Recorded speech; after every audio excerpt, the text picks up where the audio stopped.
వీరిద్దరి కారణంగానే నా జీవితం నాశనమైంది అంటూ ఎమోషనల్ అయితే వచ్చేసిన నాగచైతన్య పరిస్థితి ఎటు కాకుండా అయిపోయింది. అటు ప్రేమించిన భార్య దక్కలేదు, అలాగే ఇటు ఎంతగానో ప్రేమగా చూసుకుందామని తల్లి దూరంగా ఉంది.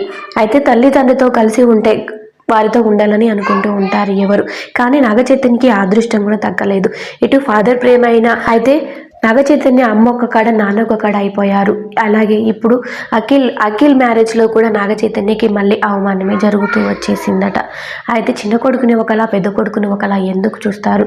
ఇక అమల గారు అఖిల్ భార్యకి నాగార్జున అమల మ్యారేజ్ అప్పుడు అమల గారు కట్టుకున్న శారీని ఇప్పుడు అఖిల్ వైఫ్ కట్టుకున్నారట. అయితే ఇప్పుడు అఖిల్ వైఫ్కి ఇచ్చారు, అప్పుడు నా వైఫ్కి ఎందుకు ఇవ్వలేదు? పెద్ద కొడుకు ఫస్ట్ నా మ్యారేజ్ అయింది కదా, ఫస్ట్ నాకు ఇచ్చి తర్వాత అఖిల్కి ఇవ్వాల్సింది కదా.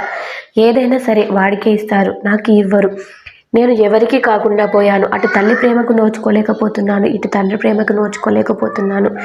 ఎక్కడ చూసినా అవమానాలు ఎదురవుతున్నాయి అంటూ నాగచైతన్య అయితే ఎమోషనల్ అయితే వచ్చేసారు.